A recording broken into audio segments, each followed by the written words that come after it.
Bienvenue dans le monde de la philosophie, bienvenue à vous Paul-François Paoli. Bonjour. C'est un plaisir de vous recevoir, vous êtes journaliste, vous écrivez dans le Figaro littéraire mais également dans la Revue des Deux Mondes, vous êtes essayiste, vous avez publié de très nombreux ouvrages, je garde en tête le coup de tonnerre qu'a été en un sens la parution, c'était en 1999 de votre ouvrage « Comment peut-on être de droite ?»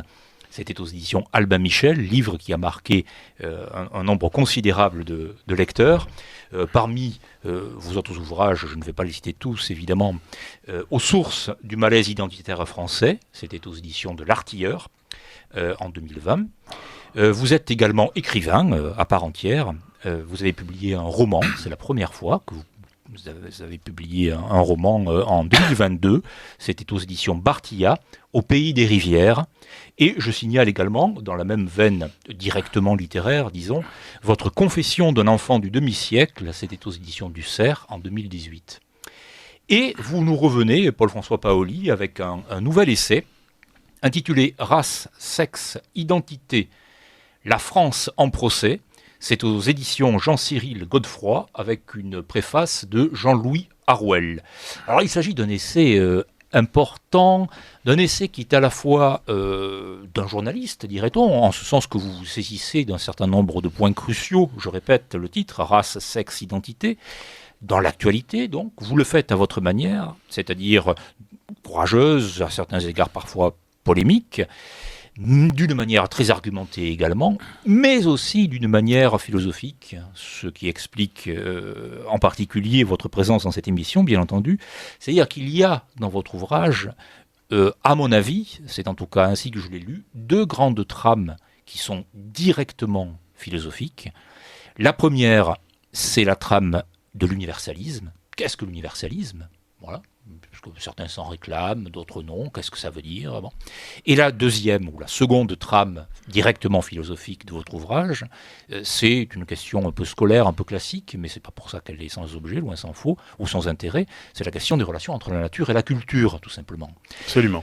Donc, ce sont ces questions-là que l'on va essayer d'aborder. On va le faire d'une manière qui ne sera pas abstraite, parce que, certes, ce sont des questions philosophiques, mais aussi ce sont des questions politiques, éminemment politiques, et elles sont dans notre actualité, et le journaliste que vous êtes s'en est saisi avec son regard. Première question, Paul-François Paoli, l'universalisme dont se réclament la plupart des Français singulièrement. Oui. Nous avons, nous, en France, une relation très particulière avec l'universalité, avec l'universalisme. Oui. Quel est-il ? Comment le définir ? Étant entendu, c'est une question annexe, en quelque sorte, qu'il y a plusieurs types d'universalisme, en quelque sorte, qui ont marqué l'histoire de France. D'abord, le catholicisme, qui étymologiquement désigne le tout, l'universalité, l'universel, et puis l'universalisme tel que l'a compris la Révolution française. Donc, comment comprenez-vous cette notion-là, et comment est-elle comprise par nos contemporains ? Alors, comment est-elle comprise par nos contemporains ? Ce que je soutiens dans ce livre, c'est que justement, elle n'est pas comprise. C'est-à-dire que l'universalisme en France est une notion tellement évidente qu'elle n'est plus interrogée, en fait.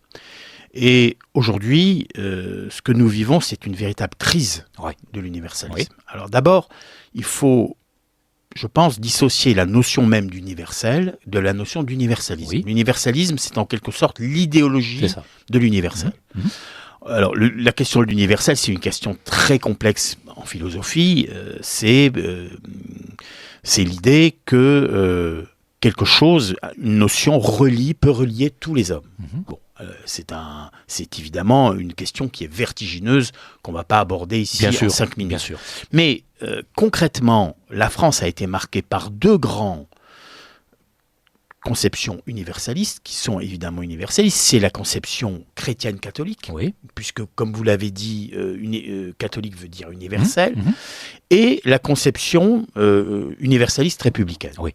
C'est-à-dire que là, par exemple, il vient d'y avoir un drame qu'on a vu en banlieue parisienne avec l'attaque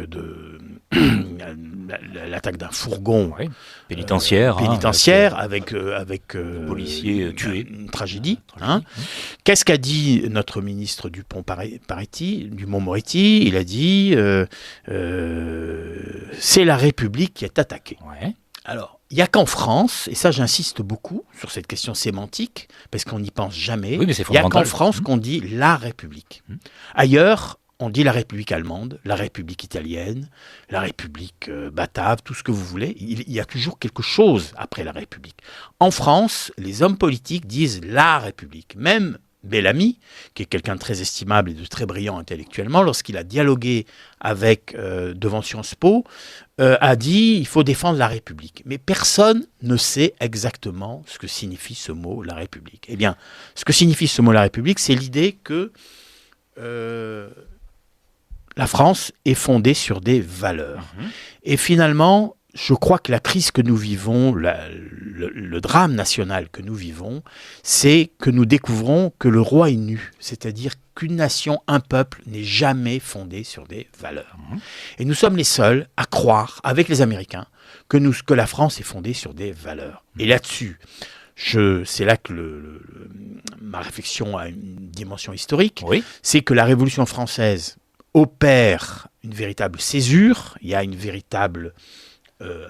nouvel âge qui naît, la continuité historique est mise en cause par un principe, par l'idée de citoyenneté, c'est-à-dire ce qui fait un Français, c'est sa citoyenneté. Or, cette idée-là, c'est une idée qui a eu beaucoup de mal à s'imposer et qui, en fait, ne va pas de soi du tout. Si vous demandez à un Italien quelles sont ses valeurs, il va vous regarder avec de très grands yeux. Si vous demandez à un Serbe ou à un Croate quelles sont ses valeurs, il va vous demander de quoi vous lui parlez, ou à un Russe ou à un Ukrainien. Il n'y a qu'en France que l'on croit que l'identité française, le fait d'être français, l'être français est fondé sur des valeurs. Et c'est une croyance tellement forte que quand vous en doutez, que vous la remettez en cause, vous provoquez une sorte de traumatisme. Ouais. Voilà. Et puis vous pouvez être voué aux gémonies pour la rompre, simplement pour soulever la question. Le propre de la démarche philosophique, c'est quand même de questionner. Et nous sommes les spécialistes, nous, en France, de la déconstruction. Je parle beaucoup de la French Theory, de la déconstruction, puisque nous avons exporté nos déconstructeurs, nous avons exporté dans les universités américaines des gens comme Michel Foucault, Jacques Lacan, Pierre Bourdieu, Jean-François Lyotard et surtout Jacques Derrida, qui est le pape de la déconstruction, sans jamais nous poser la question de savoir si au fond, ce que nous appelons nos valeurs, notre République ne méritait pas d'être déconstruite ou au moins d'être interrogée. Et c'est ce que je fais dans ce livre. Tout à fait. Et alors, est-ce que l'on peut dire, Paul-François Paoli, que cette République des valeurs, c'est une manière idéologique, vous avez utilisé le terme, de nier, et c'est valable également pour la citoyenneté, de nier l'organicité d'un peuple, c'est-à-dire en fait, sa chair. Ce qu'il y a, c'est que la notion d'identité en France est taboue. Alors, il y a eu un livre il n'y a pas longtemps qui est paru d'une historienne, qui me cite d'ailleurs, qui s'appelle L'identité républicaine de la France. Je me souviens plus de son nom, mais c'était chez un grand éditeur. Bon. Et ça m'a amusé beaucoup, parce qu'en fait, identité républicaine, c'est un oxymore. Vous diriez identité socialiste ou identité communiste, ce serait pareil, c'est un oxymore. Une identité, c'est ce qui, et je donne la définition de l'identité, selon moi, c'est ce qui en nous vient de plus loin que nous. C'est-à-dire ce qui... C'est ce qui fait de nous des héritiers. Ce qui fait de nous des héritiers, mais ce qui me constitue mon identité, c'est une dimension que je n'ai pas construite moi-même. Sinon, ce n'est pas une identité, c'est une construction. Et alors, là, on touche au grand sujet du wokisme, c'est-à-dire que pour le wokisme, tout est construit. La grande idéologie, la grande idée du wokisme, c'est que tout est construit. Et tout est social. Tout est construit, tout est culturel, tout est contextuel, il faut tout déconstruire. Or, si par exemple je dis je suis un homme, je n'ai pas décidé d'être un homme. Si je dis je suis français, je n'ai pas décidé d'être français, sauf si j'ai fait des démarches de naturalisation, etc., etc. Donc toute une part de nous-mêmes, de ce que nous appelons notre subjectivité, du fait que nous soyons des sujets, vient d'un iceberg qui nous constitue, mais que nous n'avons pas constitué. Et cela, c'est une idée que les modernes ont énormément de mal à admettre. Et comme vous le savez, la Révolution française, c'est un événement fondamental de la modernité. Et la Révolution française, c'est quand même l'idée que être français, c'est d'abord être un citoyen français. Or, ce qui est avec une ambiguïté, Paul-François. Avec une très forte ambiguïté. Parce qu'il y a à la fois cette idée de citoyenneté dans la Révolution française, mais il y a encore plus universaliste, au sens idéologique, l'homme, enfin avec un grand H, l'homme et les droits de l'homme. C'est-à-dire que là, on sort même de la catégorie qui peut être politique de la citoyenneté, pour se référer à une entité majusculaire, donc l'homme. Voilà. On s'éloigne encore plus de l'être, disons. Voilà, on s'éloigne. En fait, alors, le paradoxe du wokisme et le paradoxe de la postmodernité intellectuelle, c'est que les grands penseurs de la postmodernité, là on va parler un peu de philosophie, puisque c'est le principe de cette émission, et c'est souvent le point faible des gens de droite ou des conservateurs. Ils ont une faible culture philosophique et surtout ils ne comprennent pas la pensée de l'adversaire. Enfin, la pensée de ceux que nous combattons, que nous considérons comme nocifs. Et si nous considérons comme ayant été nocifs des gens comme Derrida et Foucault, il faut quand même comprendre ce qu'ils ont pensé. Ce qu'ils ont pensé, c'est une forme de contradiction absolue, c'est-à-dire ils ont pensé que l'homme était une notion extrêmement indéfinissable, très difficile à définir. Donc ce sont des gens qui ont rompu, si vous voulez, avec la continuité de l'humanisme traditionnel et qui en même temps ont absolutisé les droits de l'homme. Donc ça, c'est la grande contradiction de la gauche, d'une certaine gauche culturelle et intellectuelle, notamment wokiste, qui a quand même ses origines chez Derrida, chez Foucault, chez ces gens-là, en partie, pas seulement, mais en partie. Ils ont déconstruit l'idée de l'homme, mais ils ont absolutisé les droits de l'homme. Or, si on absolutise les droits de l'homme sans l'idée de l'homme, qu'est-ce qui reste ? Il reste l'individualisme le plus radical, et c'est-à-dire, en fin de compte, un relativisme généralisé. Et là, on entre dans le monde dans lequel on est entré, c'est-à-dire un monde chaotique, totalement incohérent. C'est-à-dire, au nom de la personne humaine, et j'ai un chapitre à la fin de mon livre où je parle de la dignité humaine, la dignité humaine est-elle soluble dans les droits de l'homme ? Au nom des droits de l'homme, on en vient finalement à déconstruire totalement l'idée de l'homme. Et ça, à le détruire même. Et donc à détruire le lien, à détruire ce qui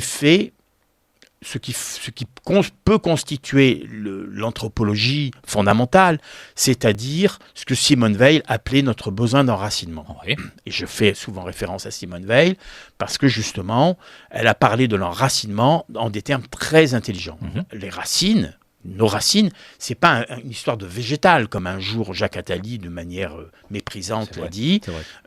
C'est pas une affaire de végétal. Les racines, elles sont affectives chez un être humain, mais cette affectivité, elle n'est pas abstraite. C'est une affectivité qui est liée à un sol, à une histoire, à un lieu, et donc nous sommes des êtres évidemment de chair, des êtres incarnés, et donc nos racines, elles sont affectives et profondes. Et donc l'universalisme vers lequel nous sommes projetés, dans lequel nous sommes projetés aujourd'hui, c'est un universalisme qui n'a plus aucune consistance, et cet universalisme, ça s'appelle aujourd'hui, c'est le plus bas niveau de l'universel, c'est le globalisme, c'est-à-dire la globalisation, c'est-à-dire l'idée que finalement il y a une sorte d'humanité qui transhume sur la Terre, avec des mouvements migratoires, avec une énorme révolution technologique, la GPA, demain, la fabrication d'êtres humains, à travers gestation pour autrui. Et des matrices donc en fait, artificielles.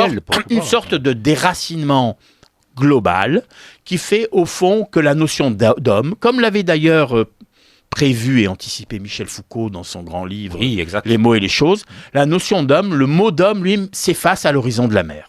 Oui, c'est la mort de l'homme. D'une certaine manière. Oui, tout à fait. Donc il y a eu un humanisme traditionnel qu'on peut dater du retour de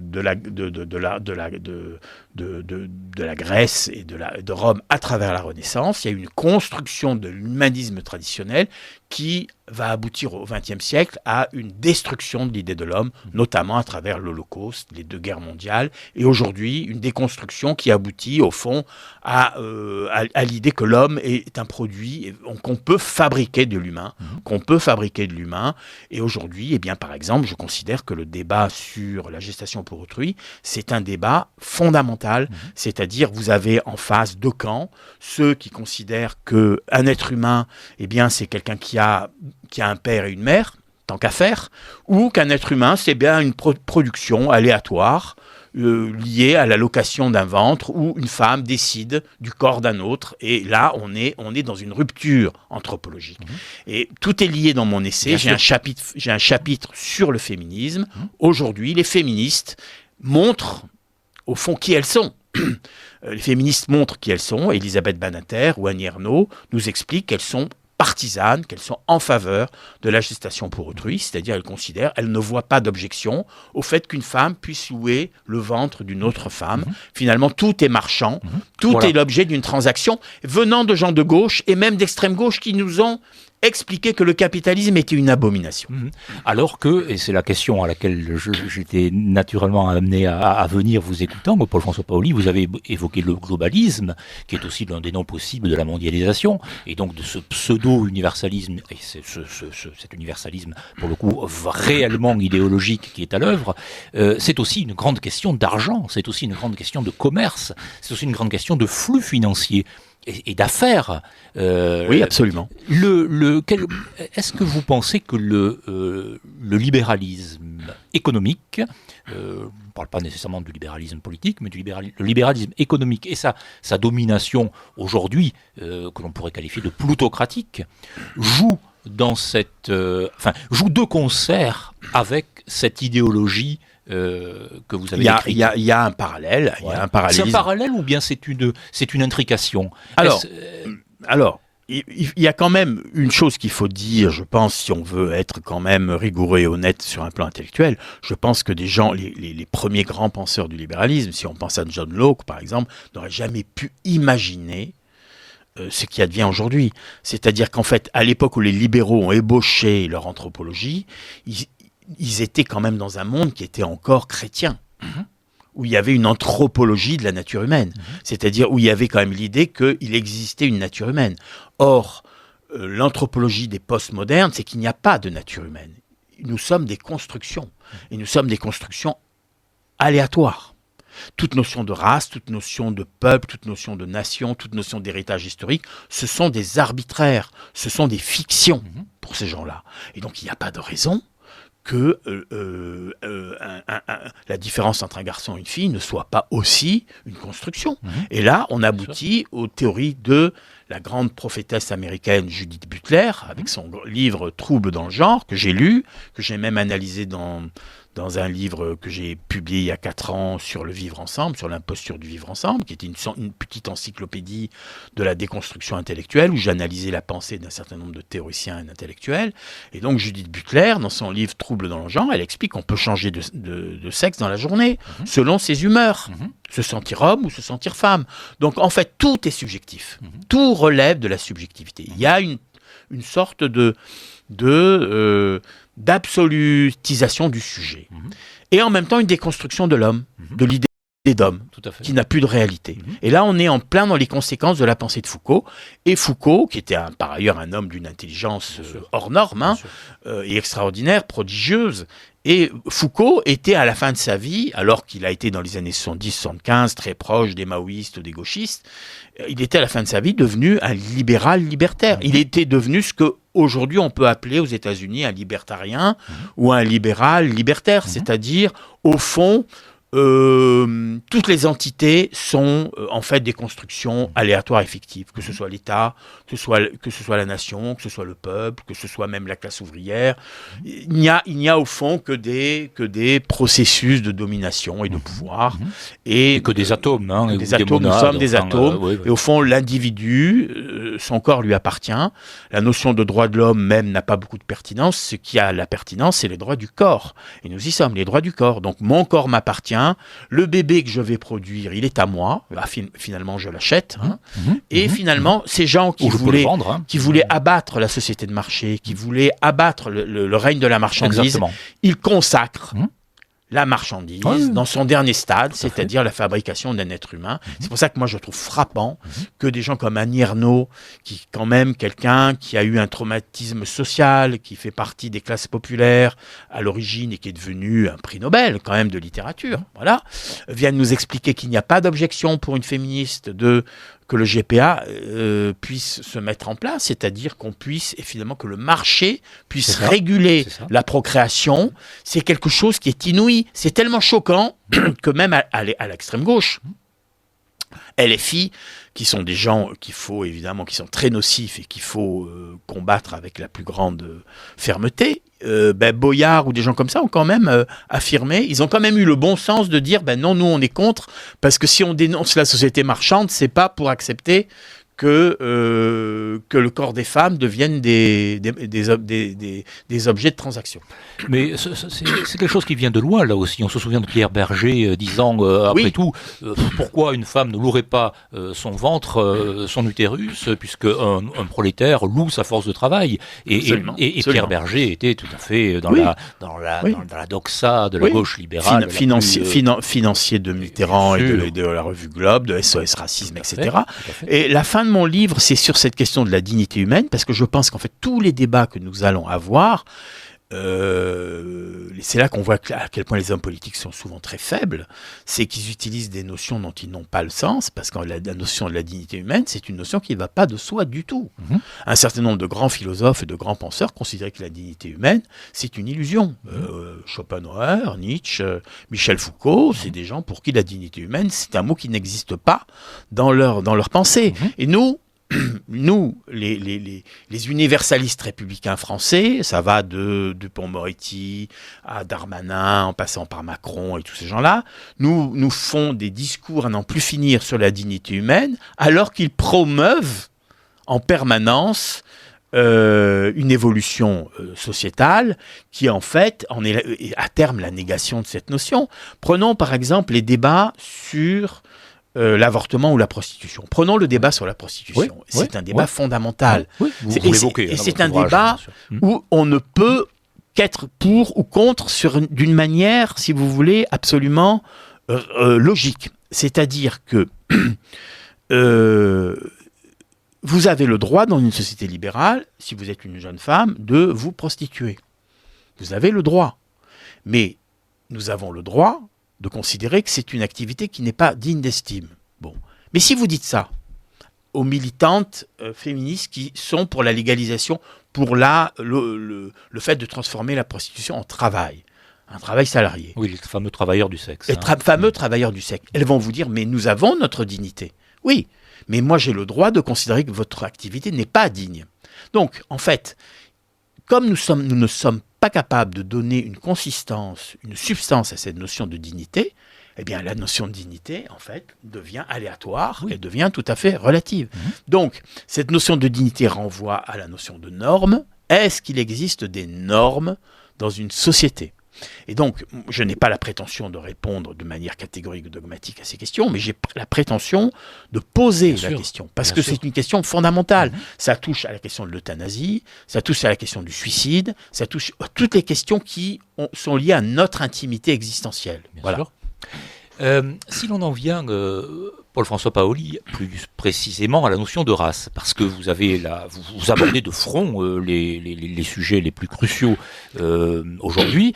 C'est une notion évidemment qui est très mal portée, qui est très malvenue, parce que le seul fait de parler de race vous range dans la catégorie des racistes, des racialistes. On a cru se débarrasser de la question de la race en la gommant dans les textes administratifs et les textes politiques, pensant que l'on allait supprimer la chose. Vous montrez très bien dans la première partie de votre livre que c'est une notion qui excède très largement les considérations biologiques. Oui, absolument. Ce que je montre, en fait, je montre que nous sommes dans une période de régression intellectuelle, de régression de la liberté intellectuelle, telle que nous ne l'avons jamais vue en France depuis sans doute très longtemps. C'est-à-dire qu'aujourd'hui, ce sont les mots eux-mêmes qui sont criminalisés.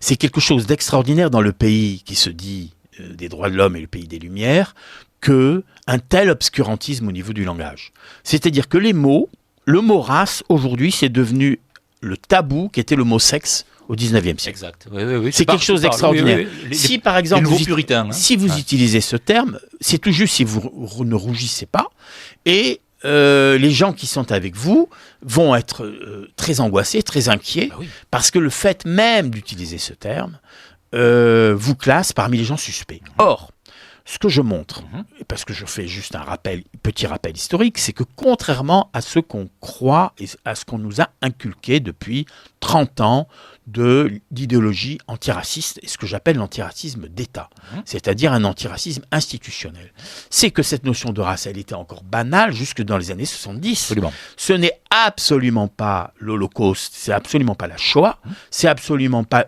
la catastrophe qu'a été le national-socialisme, vous savez ce que disait Bernanos, qui disait Hitler a déshonoré l'antisémitisme. On peut paraphraser Bernanos en disant qu'Hitler a déshonoré l'idée de race. Ce que je montre, c'est que la notion de race était tellement banale qu'elle était utilisée à tort et à travers et qu'elle était polysémique. Bien entendu. Ça voulait dire ethnie, ça voulait dire lignée, ça voulait dire origine, parfois ça voulait dire civilisation et culture.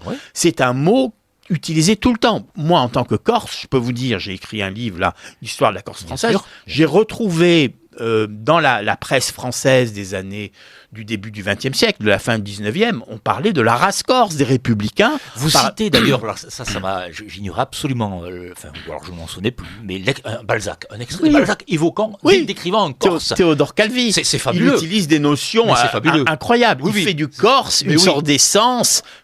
C'est quasiment le sauvage. Alors, voilà, c'est des notions de race, de racialité. Et en même temps, qui renvoie aussi à certains traits de caractère, à certains comportements. Qu'est-ce que c'est Voilà, sur un plan purement objectif et anodin, la notion de race signifie quoi pour des gens qui l'utilisaient sans penser à mal? C'est l'idée qu'il existerait des traits spirituels qui perdurent à travers le temps. C'est ça. Et qui se transmettent. Voilà. Alors, c'est quelque chose qui est insupportable au moderne, parce que pour le moderne, nous nous construisons nous-mêmes. Mais comme je l'ai dit tout à l'heure, et parce que c'est pour moi une évidence, l'identité, c'est ce qui est en nous, vient de plus loin que nous. C'est-à-dire qu'il y a en nous, de l'autre, dont nous ne sommes pas les sujets. Voilà. Mais c'est ce que je vous dis là, c'est une banalité pour un Jung, c'est même une banalité pour un Freud.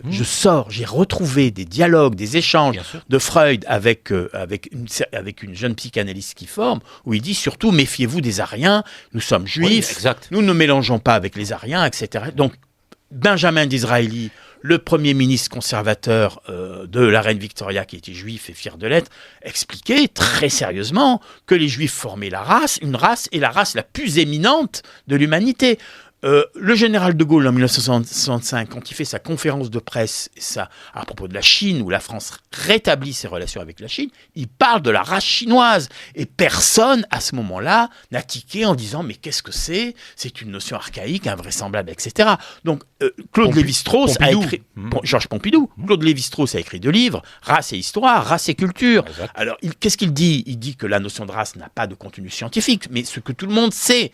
Mais si on élimine des sciences humaines tous les mots qui n'ont pas de contenu scientifique, on peut éliminer le mot peuple, on peut éliminer le mot nation, on peut éliminer toutes sortes de mots. Le problème d'un mot, c'est que même s'il n'a pas d'objectivité scientifique, même si scientifiquement c'est une notion qui n'a pas de valeur scientifique, empiriquement et intuitivement, la notion de race recouvre un certain nombre de réalités qu'on ne peut pas liquider simplement en supprimant le mot. Exactement.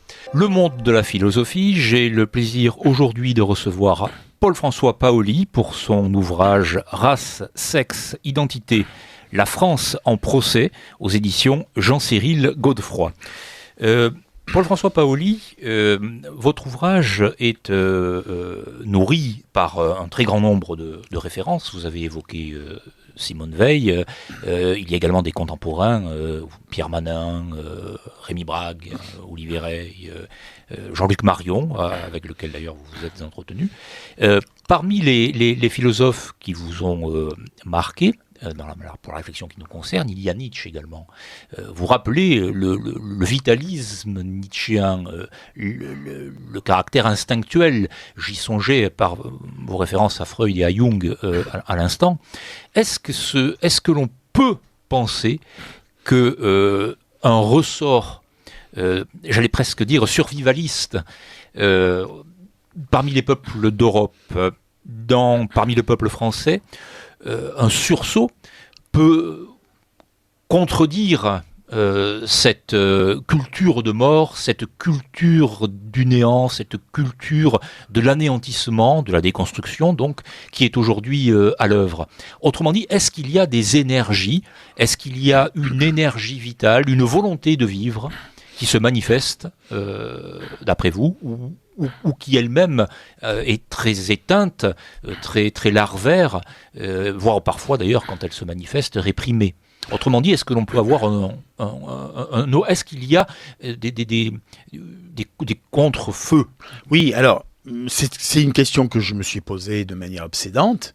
Personnellement, je pense qu'effectivement, cette culture de mort, ça c'est le concept de Jean-Paul II. Moi, je dirais une culture nihiliste, en fait, dépressive. Oui.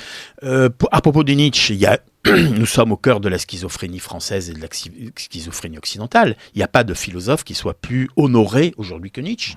Et par des gens qui vont ensuite faire des jérémiades, des pleurnichers, si on renvoie un migrant, si vous voulez. Exactement, exactement. Voilà. Oui. Donc les mêmes qui vont porter au nu la pensée de Nietzsche, qui est une pensée sélective, aristocratique, une pensée parfois très brutale, une pensée qui considère que toutes les normes morales doivent être non seulement relativisées, mais même quasiment évacuées, vont ensuite défiler contre le racisme, pour les migrants. Donc en fait, ce qui se passe dans notre société schizophrène, c'est à la fois un relativisme généralisé, qui peut se réclamer éventuellement de Nietzsche ou de Foucault, et un absolu humanitaire. Donc là, on est dans une sorte de schizophrénie logique, et moi ce que j'aime beaucoup ce que j'aime faire, je crois que j'arrive à le faire, c'est à avoir des démonstrations logiques. C'est-à-dire que ce qui est frappant dans la gauche culturelle, c'est à la fois son nihilisme et son humanitarisme. Nous avons une gauche radicale qui est à la fois nihiliste et humanitaire. Exactement, oui. Et on le voit chez les mélanchonistes, chez tous ces gens-là, qui viennent nous expliquer, par exemple, qu'il y a un peuple kanak en Calédonie. J'ai pas d'objection. Mais si on leur dit qu'il y a un peuple français autochtone en France, ils vont nous dire, ah ben non, nous sommes la patrie de l'humanité. C'est ça. Voilà. Donc en fait, ces gens-là, ils sont dans une sorte d'infraction logique. Et ce que je reproche très souvent aux gens de droite, c'est d'en rester au terrain des valeurs. Il faut pas rentrer il faut pas utiliser l'argument des valeurs. Et ça, c'est ce que m'a apporté Jean-Luc Marion, mais j'en avais eu l'intuition avant de connaître Jean-Luc Marion, parce que ça, j'avais lu Nietzsche et surtout Max Weber, Nietzsche, Raymond Aron. La notion de valeur n'est pas un argument d'autorité. Quand vous dites, nos valeurs, c'était l'erreur, par exemple, de Philippe de Villiers dans les années 90, la droite des valeurs. Ça veut rien dire. Ce qui manque à la France et aux Français, c'est une affirmation existentielle. C'est j'existe, je suis, peu m'importe mes valeurs, j'ai le droit d'être, nous avons des droits sur ce pays, en tant que Français, en tant que peuple autochtone, nous avons tout simplement des droits sur la France, de même que tous les peuples du monde ont des droits sur leur propre pays. Et ce que je dis, c'est que nous sommes le seul peuple au monde à considérer que les Français n'ont pas plus de droits sur la France qu'à peu près n'importe qui. C'était la formule de Madame Mitterrand, Danielle Mitterrand, la France est à tout le monde. Exactement. Elle avait eu cette formule extraordinaire. Vous imaginez un Kurde qui dirait le Kurdistan est à tout le monde. Vous imaginez un Chinois dire ça, un Algérien dire l'Algérie est à tout le monde. Vous imaginez un Ukrainien dire l'Ukraine est à tout le monde, un Russe, la Russie est à tout le monde. Même un Américain ne dirait pas l'Amérique est à tout le monde. Donc cette névrose de l'universel, c'est le propre de la France. Et cette névrose, c'est aussi une nécrose. C'est-à-dire que cette névrose, elle peut avoir des conséquences suicidaires. C'est-à-dire aujourd'hui que quand on veut représenter la France, eh bien on fait appel à une franco-malienne pour les Jeux Olympiques, on fait appel à un footballeur camerounais pour etc. etc. Personnellement, et si je dis ça, le fait même que je dise cela, je suis déjà raciste. Oui, c'est sûr. Donc, en fait, le problème de la France et des Français, c'est qu'ils ne savent plus qui ils sont, parce qu'ils ne savent plus qui sont les autres par rapport à eux. Et donc, le sursaut vital, oui, est-ce qu'il peut venir? Moi, je n'y crois pas, en France. D'accord. Je pense qu'il ne peut venir que de l'Europe. C'est-à-dire, je pense qu'il peut venir des profondeurs de l'Europe. C'est-à-dire, j'ai écrit il y a 10 ans un livre qui s'appelle... un livre sur la révolution, une révolution conservatrice en marche, que j'avais publié chez Pierre-Guillaume Dau, qui s'appelait « Mais à l'est de l'Occident ». C'était il y a 10 ans, et je diagnostiquais une sorte de révolution conservatrice en marche dans des pays comme la Hongrie, la Serbie, la Pologne, des pays comme ça, des pays d'Europe centrale, qui n'ont pas été anémiés comme nous, parce qu'ils ont vécu le communisme aussi. Bon. Mais ce que je crois, c'est que il va y avoir, nous avons face à nous une véritable révolution conservatrice qui vient de l'extérieur de l'Europe, qui est l'islam. L'islam est ni plus ni moins une révolution conservatrice en marche. C'est une révolution conservatrice parce que elle propose des normes anthropologiques dans un monde qui n'en a plus. Et la perversité, il faut toute la perversité d'un Mélenchon ou de gens comme ça pour à la fois approuver la fragilisation des normes, notamment dans le domaine de la sexualité ou dans le domaine du mariage, comme le font les gens de gauche ou d'extrême gauche, qui sont pour le mariage pour tous, qui sont pour toutes ces notions qui, d'une certaine manière, ébranlent ce qu'on appelle les normes traditionnelles, et en même temps soutenir l'islamisation de l'Occident. Ce qui est quand même un comble. Oui, c'est une inconséquence totale. C'est une aberration logique, mais c'est aussi... ça témoigne d'une perversité mentale. C'est-à-dire, ça veut dire inconsciemment, de toute façon, nos normes, elles sont mortes, il vaut mieux les importer de l'extérieur. C'est ça que ça veut dire.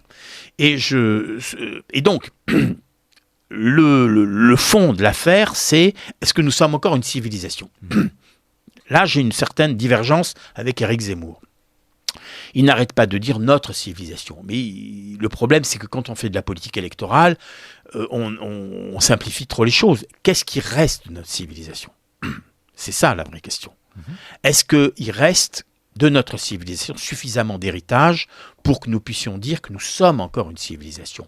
Or, aujourd'hui, ce que nous voyons, c'est quand même un effondrement non seulement d'un certain nombre de normes anthropologiques, mais aussi des normes du langage.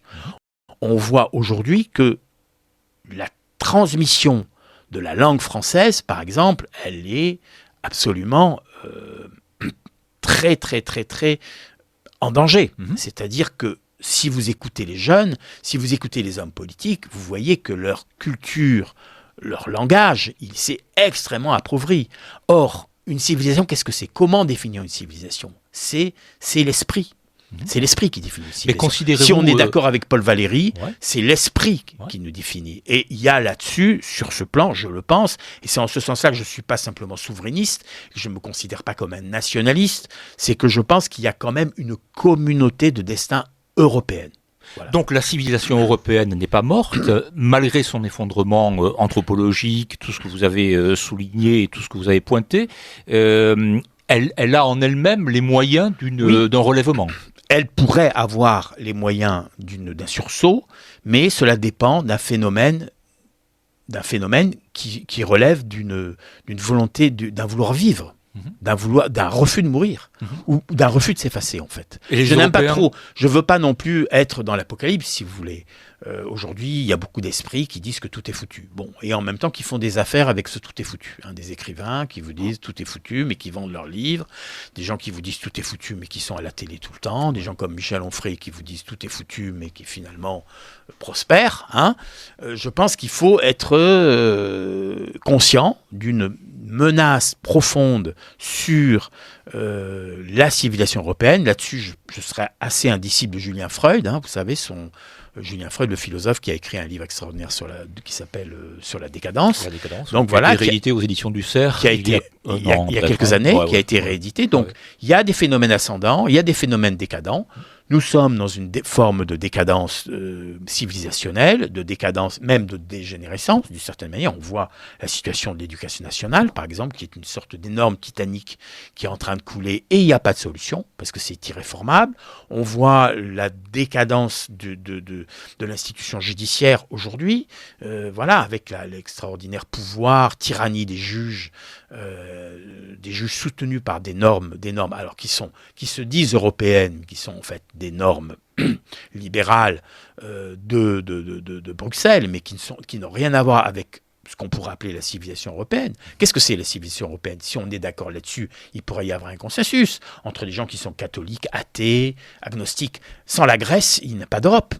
Sans les catégories du platonisme sans Platon et Aristote, sans la transmission de la pensée grecque, il n'y a pas d'Europe.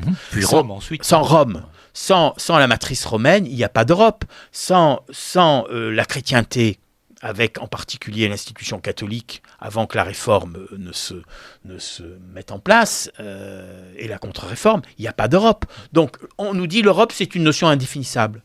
Quand j'entends Emmanuel Todd, il nous dit « Qu'est-ce que c'est l'Europe ?» Bon, qu'est-ce que c'est la France? Qu'est-ce que c'est la France? Je pose la question. Si je vous posais la question à des Français, qu'est-ce que c'est la France? Vous allez voir le point d'interrogation, vous allez voir comme ils vont vous... Moi, je peux vous dire que les jeunes gens que j'ai autour de moi, qui ont 20 ans, 25 ans, 30 ans, si je leur dis qu'est-ce que c'est être Français, ils vont être interloqués, parce qu'ils ne se sont jamais posé la question. Pensez-vous, Paul-François Paoli, que le fait que la France, vous l'avez souligné avec beaucoup de force, soit le seul pays peut-être avec les États-Unis d'Amérique à déraisonner de la sorte, autour des valeurs, donc autour de cet universalisme, pensez-vous que le christianisme a une part de responsabilité, ou un certain christianisme, pourquoi pas peut-être des hérésies chrétiennes, je ne sais pas, dans cette confusion et dans ce passage de l'universel ou de l'universalité à l'universalisme idéologique? Est-ce un hasard si précisément la France est le pays, donc à la fois fille aînée, comme disait Peggy, fille aînée de l'Église et mère de la Révolution, qui sont quand même deux antinomiques à certains égards, mais liés par cette question de l'universel. Est-ce qu'il y a une responsabilité française, donc nationale, donc éventuellement populaire, pas au sens de la classe sociale, mais enfin au sens du peuple français, dans cette confusion qui mène au chaos? Est-ce qu'il y a donc est-ce parce que la France a été la fille aînée de l'Église qu'elle est devenue la mère de la Révolution? Ce qu'il y a, c'est, je crois, et alors, oui, en tant que Français, nous sommes, c'est vrai, co-responsables. Nous sommes inconscients. Il y a une inconscience française. Quand Paul Valéry écrit « notre particularité à nous Français, c'est de nous croire universels », il a tout dit. Nous croire universels. Il y a l'inconscience française, c'est le narcissisme français. C'est l'idée que nous sommes le peuple de l'universel. Et là, il y a vraiment une forme d'inconscience, mais cette inconscience, elle n'est pas gratuite. Elle est liée à un narcissisme. C'est un narcissisme. Vous évoquez également c'est un ethnoculturalisme paradoxal. C'est l'idée que nous, Français, Robespierre le dit dans un de ses discours à la Convention, nous, Français, nous ne sommes pas des gens comme les autres, nous sommes le peuple de la vérité. Il y a ce discours extraordinaire de Robespierre en 93 à la Convention. Il faut quand même le dire, il faut quand même le croire. D'où est-ce que ça vient?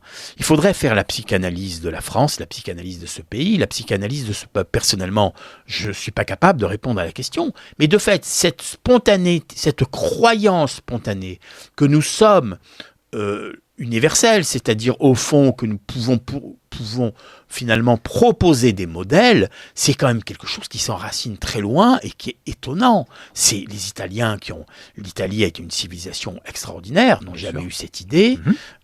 Donc, Suran pensait qu'il y avait des peuples messianiques qui avaient une vocation messianique. Il a vu les États-Unis, il a vu la Russie, il a vu la France. Bon, la Russie, sur un plan religieux, l'orthodoxie, etc. La troisième Rome. La troisième Rome, bon. Mais on est bien obligé de psychanalyser ce genre d'affirmation. Donc, moi, ce que je crois, c'est qu'effectivement, Rome, notre héritage romain, Rome, c'est perçu comme la ville, comme la civilisation par rapport aux barbares. Donc déjà, ça, c'est un fondement. il y a une certaine idée de la rationalité, qui a par exemple notamment chez Descartes, la raison. Et puis bien sûr, il y a l'idée chrétienne, les hommes nous sommes le même peuple, le peuple de Dieu. Bon, alors évidemment... Qui avons le même père, donc. Hein. Là où je m'inscris en faux, dans mon livre, c'est dans l'idée, et il faut reconnaître que Jean-Paul II a une certaine responsabilité dans cette idée, c'est l'idée que le christianisme est au fondement des droits de l'homme. En tant que philosophe, entre guillemets, enfin, quelqu'un qui a lu pas mal de choses, qui n'est pas un philosophe professionnel, mais qui a lu quand même, je n'ai pas vu, chez les pères de l'Église, chez saint Thomas, chez saint Augustin, de quelque chose qui soit en rapport avec ce qu'on appelle les droits de l'homme aujourd'hui. Et quand Jean-Paul II dit, ou Lustiger, nous sommes au fondement des droits de l'homme, permettez-moi d'en douter. Permettez-moi d'en douter. Parce que ce qui fonde les droits de l'homme, la modernité des droits de l'homme, c'est que le sujet est son propre souverain, c'est-à-dire qu'il est son propre créateur, qu'il crée ses propres normes, qu'il crée ses propres valeurs. Et qu'il s'auto-crée. Alors que dans la tradition chrétienne, nous sommes une créature d'abord. Nous sommes une créature, nous avons des droits, mais ces droits, ce sont les droits naturels, ce sont les droits d'une certaine définition de la personne, mais dans un cadre relationnel qui n'a rien à voir avec l'homme, avec un grand H, et les droits de l'homme. Et c'est pas... Quand on nous explique que l'Église est au fondement des droits de l'homme, c'est quelque chose qui est plus que contestable. La notion de démocratie et de droits de l'homme a été absolument récusée et refusée tout au long du XIXe siècle par l'Église catholique avec des arguments canoniques. Voilà. Et donc, quand aujourd'hui nous entendons le pape François nous expliquer ce qu'il nous explique sur le droit de ceci et le droit de cela, je rappelle que cette encyclique, cette fameuse encyclique de Brennan Sorge, avec une brûlante inquiétude, 1937, qui dénonce le nazisme et toutes les idolâtries de la race et de la nation et du peuple, tout en précisant que les notions de race, d'ethnie et de peuple sont absolument honorables. Et dans cette encyclopédie, il y a l'idée que la communauté ethnique allemande est une notion honorable. Donc en réalité, on voit bien que l'Église catholique a quand même pris le pli d'une certaine conception, d'un certain langage compatible avec l'humanisme des droits de l'homme, avec les théories des droits de l'homme. Et donc, il y a quelque chose qui cloche, parce qu'on ne peut quand même pas nous faire croire que ça allait de soi. Il y a eu une rupture, je ne suis pas contre Vatican II, ce n'est pas la question, je ne me considère pas comme un traditionnaliste, mais de fait, il y a une évolution intellectuelle et idéologique que quelqu'un comme Laurent Dandrieux a dénoncé dans un de ses livres, et qui montre que ça ne va pas de soi, qu'il y a eu une rupture, qu'il y a eu un choix idéologique. Et aujourd'hui, l'Église catholique, au fond, on ne sait plus toujours à quoi elle sert. Parce que si elle sert à nous conscientiser sur le sort des migrants ou sur le sort des Ouïghours, elle n'a plus vraiment de raison d'être, et les organisations humanitaires et les ONG suffisent. Il y a dans votre ouvrage, c'est une trame aussi discrète, mais qui est très présente, me semble-t-il. Vous avez évoqué donc la civilisation européenne. Vous avez évoqué la France comme entité politique, mais il est hautement notable, et peut-être est-ce dû au fait que vous êtes corse, fier et pas fier, je reprends un des termes de l'un de vos livres, je suis corse et je n'en suis pas fier, mais il y a un grand nombre de références aux provinces françaises. Pensez-vous que vous les citez à plusieurs reprises, en tout cas un grand nombre d'entre elles, pensez-vous qu'il y aurait dans une forme d'organisation fédérale de la France, une possibilité de retour au patrie charnel, disons, une possibilité de contrer cette vision idéologique de la nation. Je le dis parce que vous êtes vous-même très enraciné et qu'il y a cette présence-là dans votre ouvrage. Est-ce que cette vision-là peut faire partie d'un contre-feu? Oui, en fait, moi, j'ai été très longtemps fidèle à une culture jacobine, hein, donc C'est vrai. j'étais un jacobin de droite, c'est-à-dire un bonapartiste, grosso modo. C'est vrai. Et j'ai toujours pensé que, je pense que Napoléon est un grand homme, c'est pas la question. Mais je pense qu'il y a un chaînon manquant dans l'identité française. Et ce chaînon manquant, effectivement, c'est la province. Et aujourd'hui, les provinces expriment une sorte de résistance à l'entropie et au discours dominant et au fait que les institutions font un travail finalement de liquidation de nos héritages. Vous voyez les institutions, par exemple, là j'ai pris le métro pour venir, je vois les institutions, la mairie de Paris, le ministère de tel ministère qui a produit de grandes affiches dans le métro sur le LGBT et la défense des mouvements LGBT. Donc qu'est-ce que ça a à voir avec le peuple français, tout ça? C'est une idéologie qui est profondément anglo-saxonne, qui est greffée sur notre histoire, sur notre culture, alors que nous sommes profondément des Latins, des Gaulois, et des gens qui sont assez étrangers à cette idéologie. Donc, l'État, comme l'a dit Pierre Manin, qui n'est pas un extrémiste, que je sache, qui n'est pas un homme d'extrême droite, il a dit aujourd'hui le rôle de l'État, c'est de persécuter les Français, d'une certaine manière. C'est un mot qui paraît extrême, mais l'État fait la morale aux Français, tout le temps. Les institutions sont là pour nous moraliser à propos des homosexuels, à propos du racisme, à propos des femmes. C'est une sorte de tuteur, l'État, de tuteur moralisateur. Il infantilise le peuple français. C'est insupportable. C'est insupportable. Et les régions, eh bien, comme nous avons besoin d'enracinement et de communauté, d'un minimum de communauté, d'un minimum de liens, eh bien, nous nous replions sur les régions, sur les patrimoines régionaux. Et quand j'entends dire que la littérature française, c'est une littérature qui est, au fond, qui n'a pas besoin de la terre pour exister, je prends tous les exemples des plus grands écrivains français. Exact. Péguy n'existerait pas sans l'Orléanais. Pourra sans l'Auvergne. Pourra sans l'Auvergne. Chateaubriand sans Saint-Malo et sans la Bretagne. Je prends tous les plus grands écrivains français. Il n'y en a pas un dont l'œuvre créatrice ne soit pas liée à des souvenirs d'enfance et à une forme de patrie charnelle ou à une forme de pays. C'est évidemment Frédéric Mistral, mais c'est Henri Bosco. C'est Giono. C'est Giono. Vous pouvez, chez Chardonne avec les Charentes. Vous pouvez prendre à peu près tous les écrivains, à part quelques-uns. Vous pouvez prendre presque tous les... Et même Céline. Céline, c'est la banlieue parisienne. Bien sûr. C'est pas rien. Mais bien sûr. Céline, là je relis Maura Crédit. C'est Colombes, c'est Asnières, c'est la banlieue. C'est quelque chose. La banlieue, c'est pas rien. C'est un pays aussi, la banlieue. C'est un pays. Donc en fait, ça n'existe pas un écrivain. La langue n'existe pas comme ça. Elle existe par rapport à un terreau, par rapport à un paysage, par rapport à un horizon. Et donc tous les écrivains sont au minimum incarnés. Donc quand on nous dit la France est une langue, ben non. Il y a 200 millions de francophones. Pour moi, être malien et parler français, c'est pas être français. C'est autre chose. Voilà, c'est autre chose. Donc, être français, ça veut dire avoir, au fond, un lien avec quelque chose qui n'appartient qu'à la France. Ouais. Donc, on en revient à cette question de l'organicité, du lien et de la chair. Je préfère le terme de chair à la notion d'organicité, mais pour moi, c'est un peu la même chose. Oui. La chair, c'est cet autre nom de l'âme, comme disait un théologien. Oui, la chair, c'est cet autre nom de l'âme.